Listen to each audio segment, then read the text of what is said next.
goes back to the Gold Club curse that they talked about. It was, how do you close out when you're ahead? Now they're finding ways to come back and win when they're behind. I think it's definitely showing their resolve here heading in before the clash. Let's see if that resolve continues then into Game 3.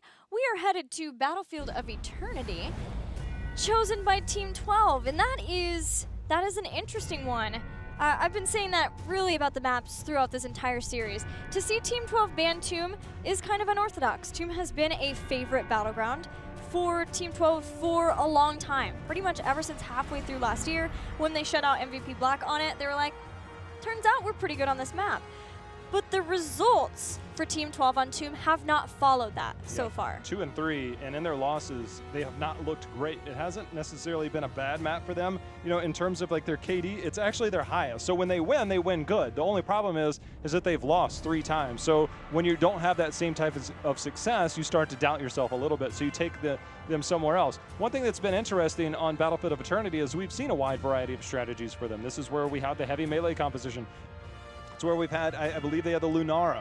You know, we've had some different results here, and with the Tyrael pickup that we saw in the last game, we could just as easily see it here again on Battlefield of Eternity. Yeah, and although Battlefield of Eternity has been a favorite of Team 12's and they've continually picked it, they did not pick it even when they had the option versus Team Freedom. They ended up picking Cursed Hollow instead, and whether that was more of a play on a perceived weakness of Team Freedom, it still was curious for me to see that they had an opportunity to pick Battlefield of Eternity and didn't pick it. But as they're showing in this series, they still feel confident. I think it shows a lot of confidence to pick Battlefield of Eternity versus a team who wants to bring the fight, who feels like their biggest strength is bringing the fight. Bringing the fight for sure. I actually rechecked that. 3-1 on BOE. This is where they have a 2 KD, which is their highest and most successful. So things working out for them. You know, one thing that we haven't seen just yet is the potential for the Li Ming play. Li Ming by Jay Shrite on this battleground before. Dansky, one of the best Li Ming players we have. Gilly, in 6 games, Dansky is averaging 4.3 kills per game. So when he gets that moment, that reset, he pops off. We've seen him on this map before where he popped off down near that bottom right keep on something that will go down. I was like, man, that was a game-changing moment, right? And a lot of that revolved around the Buds play as well as Dansky. So we could potentially go down that path for either team here. Yeah, the teleport out of the Entomb with the Calamity to get the kill and get the reset as he was dying. One of my favorite plays of HGC Part 1 on Dansky, and that was the same map or the same game where they did bust out the Lunara for Cure 2. SpaceStation has been banning Greymane every game thus far versus Team 12. Here they're going to switch things up. SpaceStation banned Genji. I think it's pretty likely we get a Casanova Greymane then, unless Team 12 ban it out. Nope, they're going to ban Hanzo. The Greymane seems likely. Yeah, just based on their emphasis, their priority on him, I would have thought. Heavy. But maybe the new Greymane changes are giving them some hesitancy, and maybe they think that they could get it in the second part of this before the second ban phase, or they just say, you know what, actually, let's go ahead and go that route. They're just taking a little bit of time to ensure that that wasn't opening up too many holes in their draft. But in getting that Greymane, if SpaceStation want to go down either a Tyrael Greymane or an Uther Greymane route, it's unlikely that Team 12 would pick both Tyrael and Uther in these next 2 picks, so they should be able to have some sort of immortality for him. Immortality for the Immortals. See how this plays out. Obviously, Team 12, wide variety of things they could go with here. The Blaze, I was going to say the Blaze was let through, so that's definitely something that's had a very high priority for Team 12, whether it be the Goku play or the Justin play, as we mentioned in our first draft. So they get the Blaze this go around. They pair it with the Malfurion, who Buds has really been shining on. Blaze just high emphasis in this series in general between SpaceStation and Equinox, feeling like that's the new dive hero of choice for him. It's not going to be available here, so we'll see if SpaceStation returns to a new Barak or if Equinox is going to show us a different hero. ETC. ETC is 2-2 so far. Uther? 2-0, I should say. 2-4-2. So Uther definitely, I think, would be a good pickup, but I would be scared of the Lunara potentially coming out in response. Karazim, I think, will probably be more likely. Down the road, we get Arthas, so you can kind of control that front line, absorb a lot of shots that could potentially come in, as well as you have the slide, you get the stun, and then you can get the root follow-up and really try and get that combo. The Uther, I think, as appealing as it is, I think we're likely to see the Kharazim from Tomster. Unless Team 12 drafts all their damage on the next 2 picks. We will have to see. Team 12 now with an option for ban. Maybe thinking about which support they want to take away from Tomster there. They already have their own. Or another backliner too. They ban a backliner and then get 2 there, get their damage. Do you think this is where Team 12 in the next rotation will make a play on that Li Ming, kind of get that innervate, which is a little bit of a synergy for the Li Ming around the Shrine phase, maybe get the Li Ming for themselves to deal with that front line? Ooh. Lucio. There's a Lucio ban. If they're wanting to play Li Ming again on this map, then definitely that would be the place to get it. Make sure that you can keep that out of the clutches of Jay Shritta. And SpaceStation now, seeing that Lucio ban, what do they want to take away? Solo lane, maybe more range, but that kind of puts them in a potentially bad spot later on in their draft. We're likely to see them bust on another one, unless SpaceStation goes triple melee and has the gray main sort of all dive all the time composition. You mean Artanis? Yes. Artanis is 1-0, still unblemished in his win rate. Ooh. I think Urho's the one with that, by the way. It is. Tyrael, the hover here, that was kind of my wondering if you still could go that triple melee, and Tyrael kind of fits into that. Whenever they do go triple melee, it's generally Cure on Tyrael and not much else. All right. What are we looking at for the backliner here? Because one of them is going to come out at least. If it's Lunara, you definitely save it, right? Because then if it's Yes. Lunara versus Kharazim, you have the Earth ally that can mitigate some of the auto attack damage, doesn't do anything but the poison, but the AoE heals from Kharazim does do really well at dealing with that poison damage from Lunara. If it ends up being Uther, you still have the last pick and can flex that. So if it's something they have in mind, they'll likely save it, but if it's something they're not even thinking about, they might just pick up damage dealers here. So Li Ming and then a Goku hero. Unless Goku is Blaze. He played Blaze once, but it didn't go well. Well. They're going to return to it. Li Ming, Garrosh. So the Garrosh is interesting to me. Tychus. Tychus would look good. You have the Cursed Bullet that could come through and rip through that. So Garrosh, obviously, the lower his health is, the higher his armor is. That's kind of the name of the game. That's why percentage-based damage does so well against Garrosh. The one thing that he lacks, though, is that engage. However, if you can get Blaze to maybe start to initiate, you get the toss over. We've seen the toss. You throw the toss behind, you hit your Groundbreaker behind you, and you lock that in. And that gives you a root positioning, and it gives Li Ming a prime target for hitting a combo. So there's a lot of synergy in this composition, and Blaze can give you Garrosh. So Garrosh is on that front line, he's in trouble. You have the bunkers, so you have different ways to make Garrosh work. And Garrosh has been a lot more prioritized in Korea for certain teams, but outside of that, few and far between. Malthael, Rhaegar are the last 2 picks for SpaceStation. They have the Ancestral Healing of Rhaegar to try to keep Malthael and Greymane alive as they dive deep. Rhaegar will be a prime target for the dive and the throw of Blaze and Garrosh, Oh, yeah. but otherwise has a cleanse to help if anyone else is the target there. If it were any map other than Battlefield, I would look at what Team 12 has and wonder if Medivh is the final pick. Yeah, I think Medivh definitely is a consideration, but that it is Battlefield of Eternity makes it a little bit tougher. Tychus is still available for a lot of frontline that can deal with a lot of dive, follow up on the combos. Trying to think of things outside of that might come into play here. Could go Tracer. They could.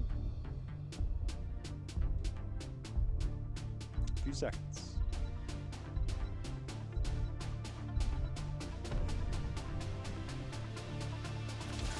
Lunara anyway. Sticks to Lunara. I like it. I definitely think that Leaping Strike to prevent some of the dive and kind of get some of that burst damage to complement that. But Thornwood Vines, I guess I wouldn't be too terribly surprised. Just kind of get a little bit of poke-centric.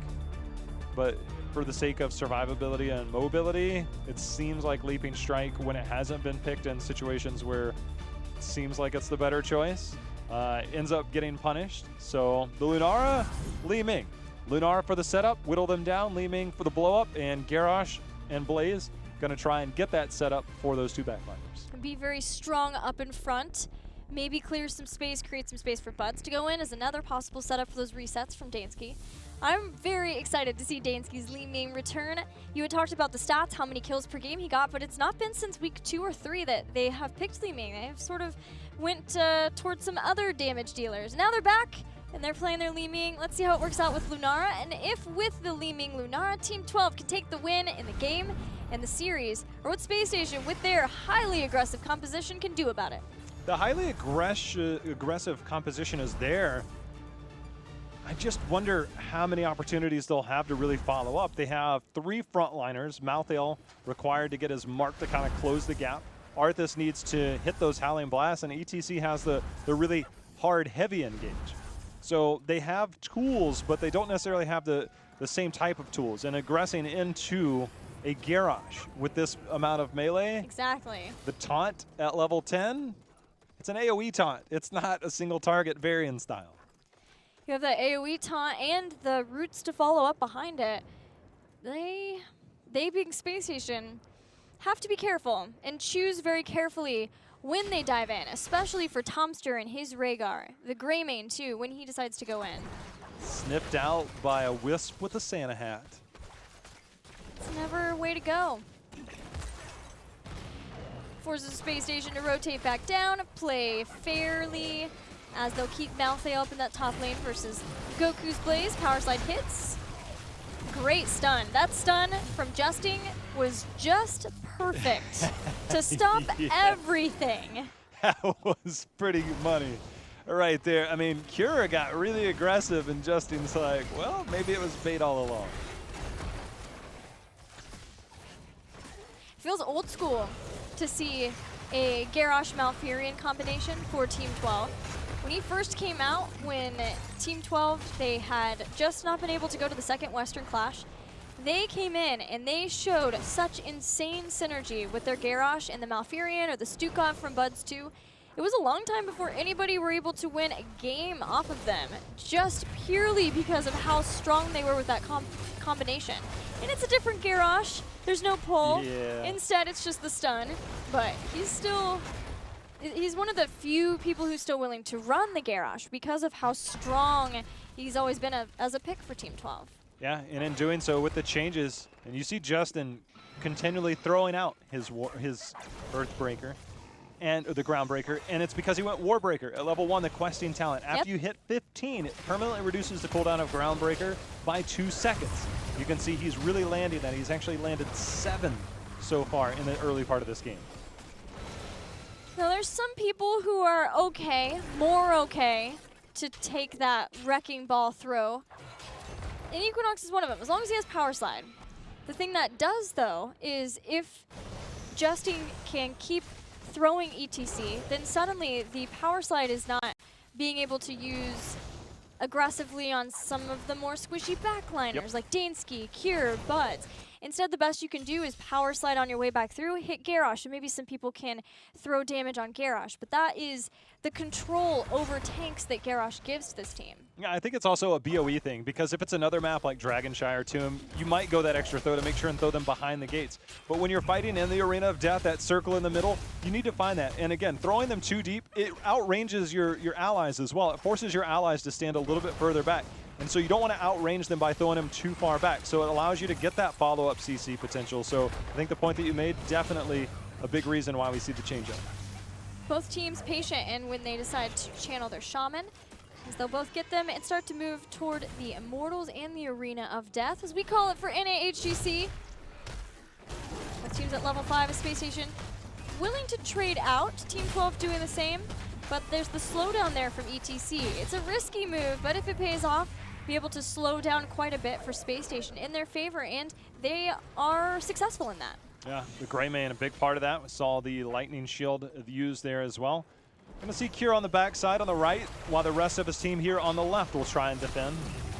Allow them to get a little bit more chase, but the slide in, the knockback onto Justin. He gets the toss back. Li Ming getting the follow-up as Jason gets rooted. The Earthbreaker gonna hit there, and that's gonna allow for first blood in favor of Team 12. That started with the amazing roots from Buds.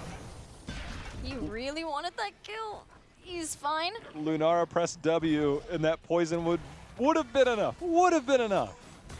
It started with the amazing roots, and then even as Justin was being focused, as Greymane goes down, he still was being able to get the throw and then the stun from that. Casanova doing what he can with his Reaper's Mark to get the self-heal from that, but that's not enough. These 1, 2, 3 kills from Team 12, very staggered against SpaceStation as they've been hoping just to get this Immortal, and now they're gonna lose another. They're gonna lose another. The stun directly into the Immortal stun. The assist there, it seems like they're just shy of claiming this, but as they continue to trickle in one by one, it's not working out for them, and it looks like the Immortal gonna go over to Team 12. That's very eerily similar situation to Battlefield of Eternity in the last series.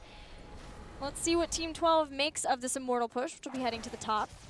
But yeah, Justin's play, as he was being focused so much, the roots hit Arthas, he had the toss in, there was the Immortal stun there, then yeah, he turned around throughout the Groundbreaker as he was continuing to retreat out, and as Garrosh, with more armor you get, continuing to just tanky and be more tanky.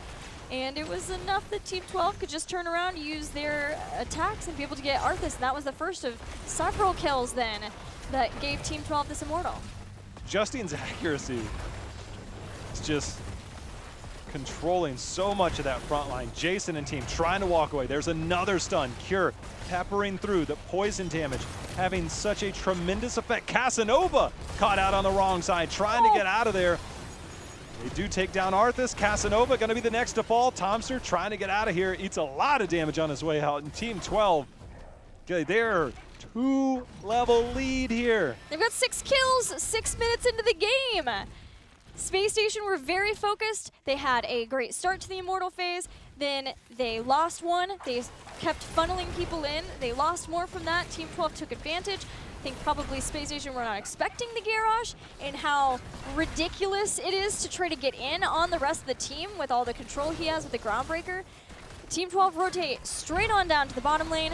They are potentially looking to get an Equinox kill. Not getting that, they'll take out the other 4. Yeah, they take out the other 4. They get 10.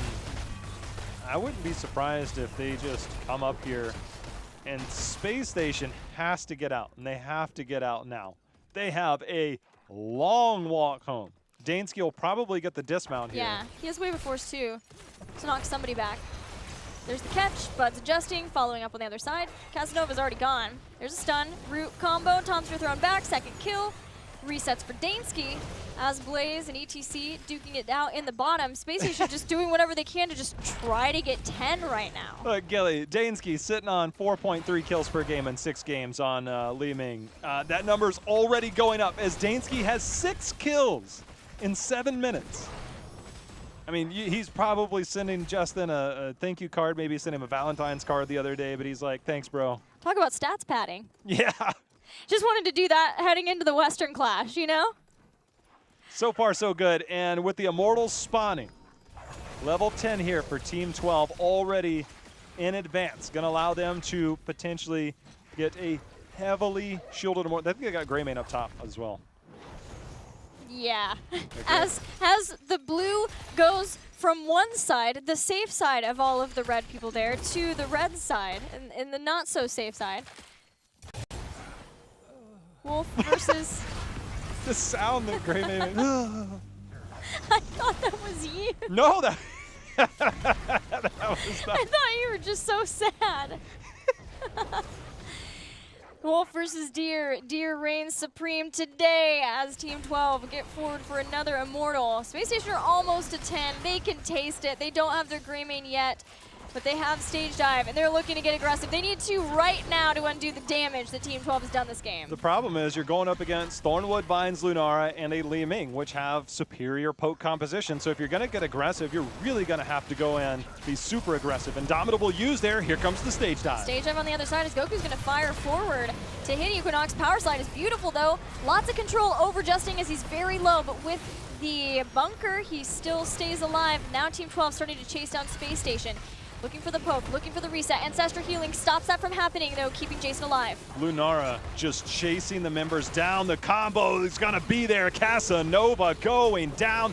Bud's coming in. He wants to get involved. That's going to be a Twilight Dream. That's going to be a dead Gray Mane as Shrite goes down. Cure still in hot pursuit, but Tomster gets into wolf form, gets away. Now we're looking at a 19,000 shielded Immortal for Team 12. This is just disgusting combination for Team 12 here. 11 kills to 0 with this nearly 13-10 level lead.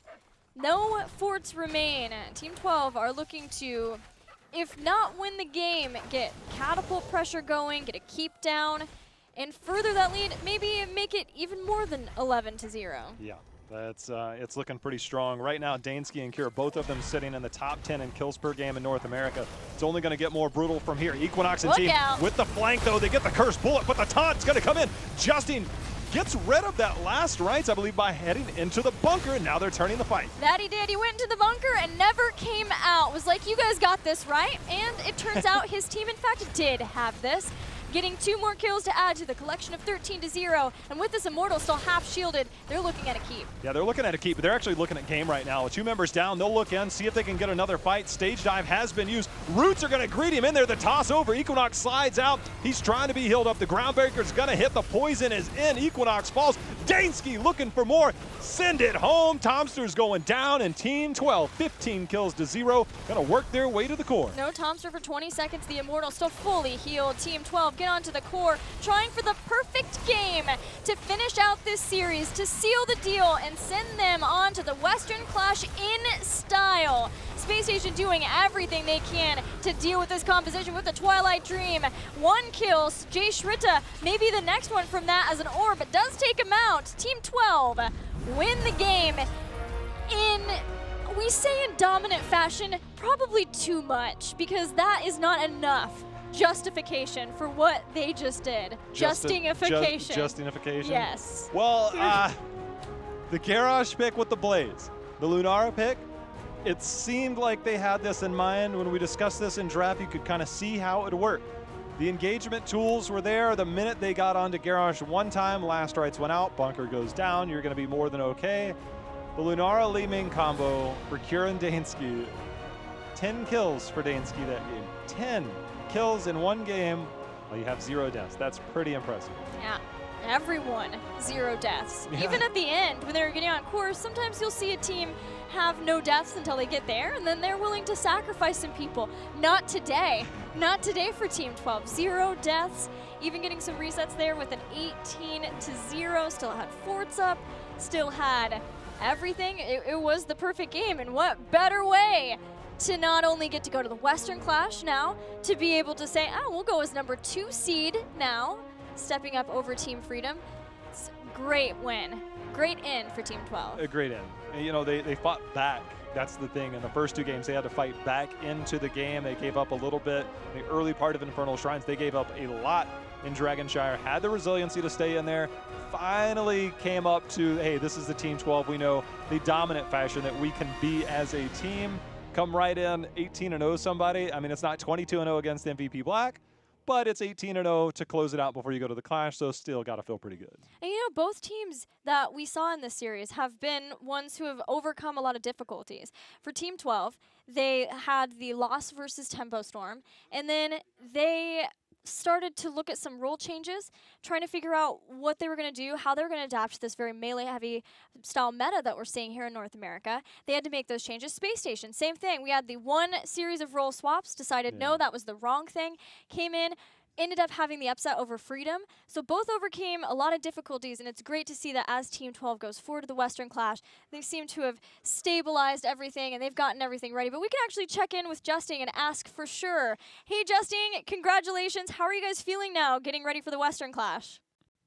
Hey, thanks. We're feeling pretty good, I'd say. It was a bit shaky there on the Dragon Shower game, but other than that, pretty good. Yeah, I think the last game more than made up for it.